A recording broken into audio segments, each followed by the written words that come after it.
దేవుడి గురించి తపస్సు చేశాడు. దీర్ఘమైన తపస్సు చేసిన తర్వాత దేవుడు ప్రత్యక్షమయ్యాడు. నీకేం కావాలని అడిగాడు. అనగానే ఇస్తారా ప్రభు? ఇస్తాను చెప్పండి. ఈ ప్రపంచం అంతా నాకు కావాలంటాడు. ఇందులో ఉన్న డబ్బంతా నాకు కావాలి, అంతటి గొప్పవాడిని అవ్వాలి నేనండి. నాన్న ఇదందరికీ కోసం సృష్టించింది కానీ నీ ఒక్కడి కోసం నేను ఇవ్వలేనురా.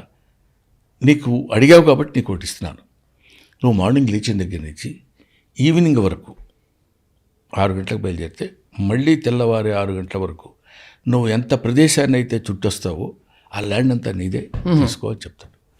అనగానే వీడు పోన్లే ఇంక మరి అది కుదరదన్నాడు కాబట్టి ఇలాగే సర్దుకుందామని ఎర్లీ మార్నింగ్ లేచి టిఫిన్ చేస్తే ఒక అరగంట లేట్ అవుతుంది మనకు. టిఫిన్ గట్టిగా తినేసి 5 గంటలు 6 గంటలకు స్టార్ట్ అవుతుంది.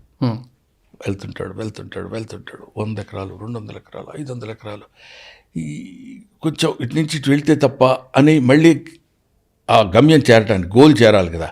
వెళ్తే ఇటు వెళ్తే 10 ఎకరాలు మిస్ అవుతుందేమో అని అటు తిరిగి 1 గంట భోజనం టైం అనవసరంగా మిస్ అయితే ఈ భోజనం టైంలో ఇంకొక 100 ఎకరాలు చుట్టొచ్చేమో అనుకుని తిరిగి గోల్ దగ్గరికి రావడానికి మధ్యలోనే ఎక్కడో పడి చచ్చిపోతాడు.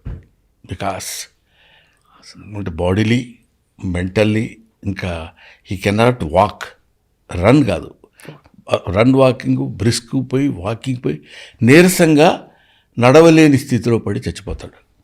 How much land does a man need?